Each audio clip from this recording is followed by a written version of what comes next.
tell you all, in 7.5 years, there has not been one class that I have regretted going to.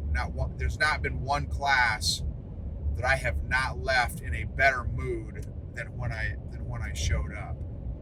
Even when, and especially when I just get destroyed and clobbered. And so,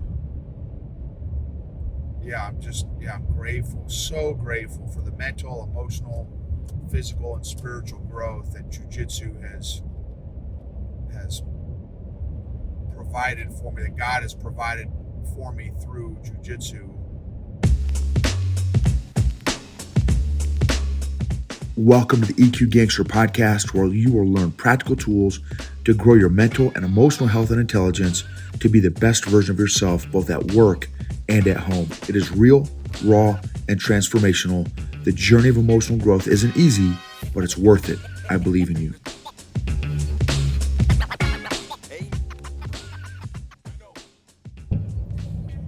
EQ Gangsters, lessons from the mat.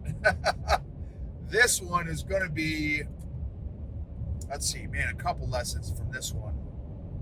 Put yourself in an environment that is encouraging and uplifting. Put yourself in the environment that you know you need at that moment, I guess is the way to put it.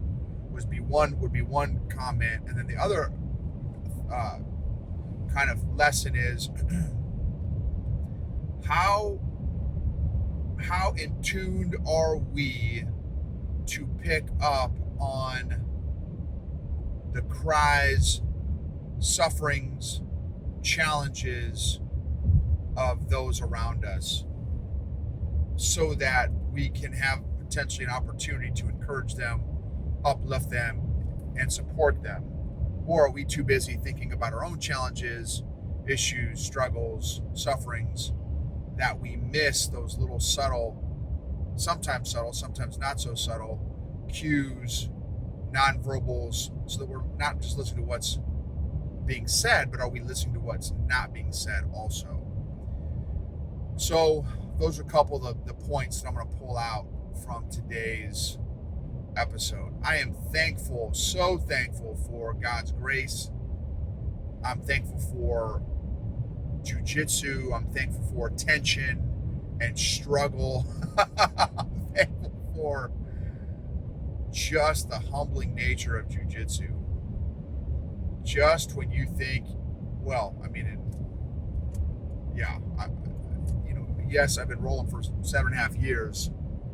It's just amazing what some of these young, strong kids can do. I roll with a kid who's been rolling for a year and a half, who, if there's no doubt in my mind that if we had kept rolling, he would have absolutely balled me up. But it was by God's grace that we only had a 5-minute round. I tapped him once, and then I kind of let him start on top, and man, he gave it to me. It was awesome. I survived by the hair on my chin or the beard to provide the defense, because he was probably my height, probably 6 foot, probably 210, 215, and muscle, like an athlete, not like a 50-year-old dad bod, but like 25-year-old, 215, 220 pound jacked athlete. Oh my goodness, it was no joke. And he's an engineer. It was great, man. It was great. I'm like, dude, how long have you been rolling? He's like, about a year and a half. I'm like, oh my gosh, bro, you are an animal. So I'm grateful for competition. I'm grateful for struggle. I'm grateful for, opportunities to get humbled, opportunities to learn and grow and sharpen and get refined, opportunities to be around people better than me, which it happens every day. Opportunities to discover nuances. So there were two. So it's my first time back in class for a long time. Like, I've been off the mats, man, I'm embarrassed, maybe 3 to 4 weeks. I just have not, combination of my depression, and it's just, I've excuses and whatever. I just have not made it a priority. And tonight, still kind of got hit by a wave, another wave, big wave last night, another big wave tonight. And I'm like, man, I just gotta sneaking figure out what's going on, pull myself out of this. I'm like, man, it's been almost a month I haven't been in jiu-jitsu. Let me just go and see if it'll help. But I've got work to do. I've got all kinds of stuff to do. And so my wife's like, dude, you need to get your head dialed in. Like, just go. Like, it always helps you out. Just go. And so I'm sitting down, and ironically, I'm watching jiu-jitsu on YouTube. And I'm like, man, I'm just not feeling it. I'm just going to take a nap and knock out some more work. And I'm like, dude, I can do work tonight. I can get up early and do it. I've got a couple hours of work tomorrow. I mean, I've got a lot of work tomorrow, but I've got work to do, some work that I've got to get done tomorrow. And so I came. It's an hour trip one way, and I'm like, I'm just gonna go, and God willing, it'll help out. And every single time, I'll tell you all, in 7.5 years, there has not been one class that I have regretted going to. There's not been one class that I have not left in a better mood than when I showed up. Even when, and especially when I just get destroyed and clobbered. And so, I'm grateful, so grateful for the mental, emotional, physical, and spiritual growth that jiu-jitsu has provided for me, that God has provided for me through jiu-jitsu. Has been just such a blessing. The instructor, the professor, he's an old school Army guy. No, I'm sorry. Oh man, he won't ever listen to this, but former Marine, and he is just bad to the bone. Great instructor, and talk about nuances. Again, 7.5 years, so, which in some cases is not that long. In other cases, obviously, it's a long time. It's half the time. He's been rolling for like 15 years, 17 years, something like that. So, and he shows moves that I've seen before in ways that I've never seen before. And from a learner, somebody who's passionate about learning and loves nuances and mastery and stuff like that, it is so awesome. So my brain is super stimulated by these new nuances of techniques that I've seen, of moves that I've seen hundreds of times. He's teaching them in ways that I've just never seen before. So again, the first lesson is put yourself in an environment that will uplift you, or that will encourage you, or that will bring the best out of you. And why didn't I do it for the past month? No idea. No excuse. No idea. I'm thankful that tonight, when it popped up, I'm like, man, tonight I just gotta go. I wasn't gonna verbalize it to my wife. I did. I'm glad I did, because she encouraged me to go. And so, put yourself in an environment. For me, in my case, tonight it was jiu-jitsu. That was exactly what I needed when I needed it, at the place where I needed it. And at this, so that's lesson one. And at this gym, right, is this great instructor and his son, who's an animal also. His son is maybe 30. His arms are as big as my quads. He's an animal. They're, father and son are both black belts, which is super cool. And a bunch of just a bunch of animals at the gym. Well, there were two guys, one guy who was 59 and another guy I think who was 60, and it was their second class, y'all. Second class, which takes a lot of guts. I mean, you got all these animals there. The instructor, I think maybe a year or two older than me, and then you've got the 59-year-old and 60-year-old, and the next oldest guy is probably 30, and the 30-year-old is like old compared to some of the rest of them. And so, it's intimidating going in there with these big, strong, athletic dudes. The cool thing that I love about the jiu-jitsu community is it's very, I'm sure there's exceptions. For the most part, at least in my experience, it is very welcoming, very supportive community, especially with new people. And so, the professor, the instructor said, hey, make sure you guys all take care of our two new training partners today. And I always love training with the new guy. I'm very, very, I love rolling with the new folks. Because I remember how scared and intimidated I was walking into a gym my first time in my early 40s.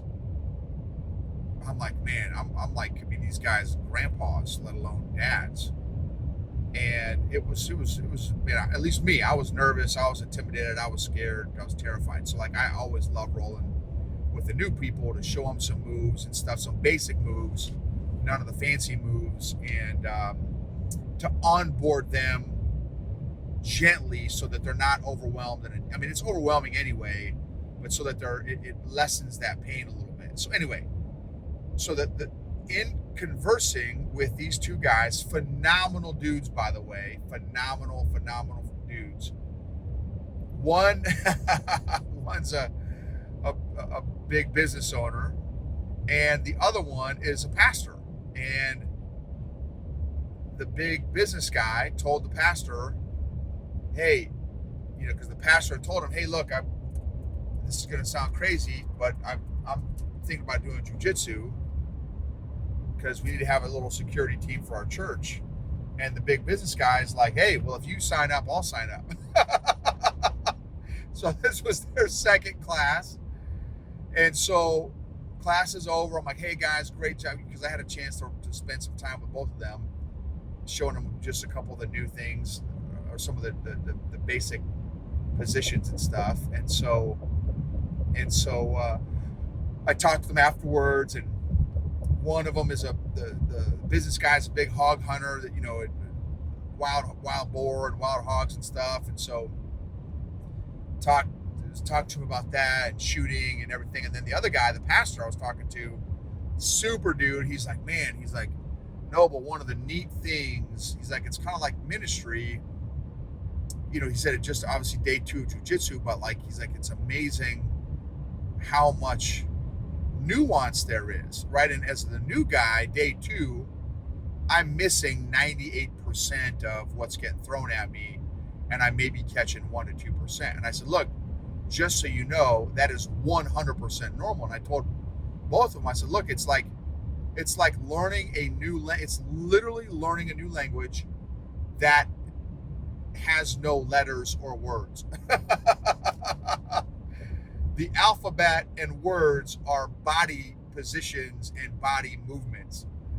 So, so it is like, it's another level of a language, learning a language. And so he said, yeah, well, he's like, man, it's almost like ministry. He's like, because, there's a lot of people that say they know the Lord or they love God or whatever, but they're not spending time with him. They don't have a relationship with the Lord.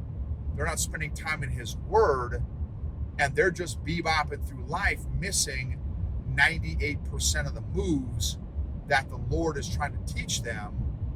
And if they were more dialed in and spent more time, not only in prayer, but also in God's word, the instructor, the professor, God, would be able to teach each of us more of the nuances of the move that we are missing. That would ultimately make us more effective as we're rolling with each training partner, right? As we're experiencing the different life experiences and that kind of thing. He's like, I'm not a new pastor, but I've only been pastoring the church I've been in for about 12 years. And he said, just like my third year in, we had maybe, I don't remember if I'm getting the timing right, but relatively early on in his preaching or whatever, they had this lady kind of walk in, and she was like out of her mind. Like she was freaking out. She kind of burst into church and scared a bunch of the folks, and a couple of the men and along with a couple of ladies kind of escorted her to a party, to kind of like one of the offices in the church, and sat down. Hey, you need some water, you need some, how can we help you, what's going on, are you safe, like what's going on, and kind of eventually kind of heard the story and stuff, and eventually we're able to pray with her and give her the support, give her the encouragement that she needed, and the tools and the resources and stuff that she needed, so that she could, she when she left, he's like, when she left, she was completely calm. She had stopped crying. She had stopped screaming. She said, but there were a few of our members of the congregation that freaked out and like kind of ran the other way and didn't know what to do. And then there were the other small percentage that knew exactly what to do. Hey, this young lady, it needs some support, needs some encouragement right now, needs some prayer, needs a listening ear, maybe water, maybe some physical needs, maybe she needs some money, and they help.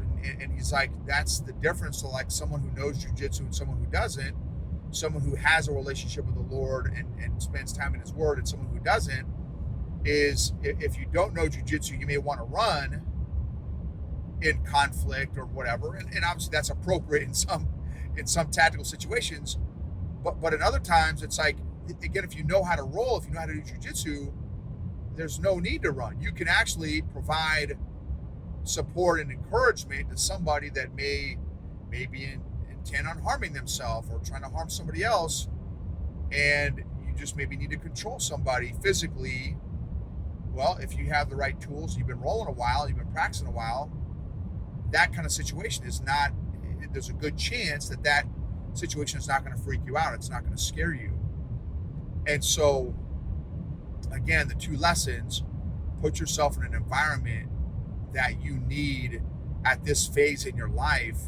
Do you need to go sign up for a conference? Do you need to sign up for a course? Do you need to go to church? Do you need to try a different church? Do you need to go to a Bible study? Do you need to go to a small group? Do you need to go to join a particular club or gym? Maybe you need to join a gym or join a jiu-jitsu, try out jiu-jitsu, or like, what do you need right now? What support, what encouragement, what tools, what resources do you need right now? What environment do you need to be in to go to that next level? Number one. Number two is, how are you going through life? Are you, and I tell you, based on where I am at in my life, in my journey, with what I've got going on right now, mentally, emotionally, spiritually, like, man, I needed that. I needed to connect with that new business guy talking about hog hunting, and the pastor. Like, that was really encouraging. It was exactly what I needed.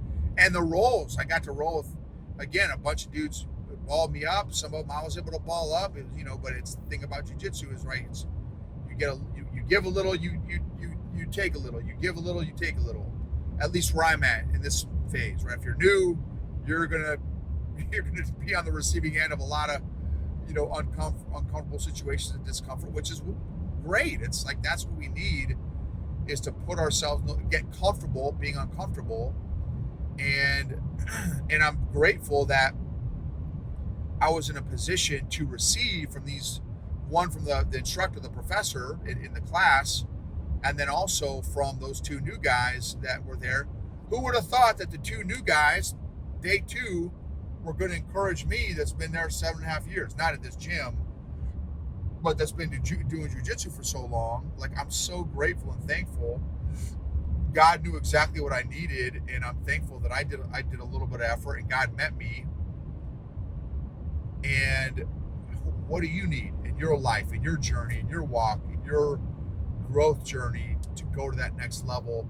Do you need to experience some discomfort, some intentional discomfort, some deliberate discomfort in order to go to the next level? Oftentimes, a lot of our challenges come from we're too comfortable, we're too complacent. We've gotten complacent because we're too comfortable. How can you stretch yourself? Man, I'm on day 5 or 6 now of doing some very intentional tracking, and thank God, I'm so thankful to God that I am killing it. Have I been 100% on every day, 6 days in a row? No. But man, the growth that I've had in literally just the last 6 days, even though I'm still kind of in this funk, man, I feel like I'm finally making progress and traction in my funk that I didn't have before, and it feels amazing. I'm so grateful. I'm so grateful, y'all. Wanted to share those lessons. Thank you for being a part of this journey. Unaddressed emotions don't get better over time. They actually compound. Unaddressed emotions don't get better over time. They actually compound. Emotionally healthy people help heal other people emotionally. Emotionally healthy people help heal other people emotionally.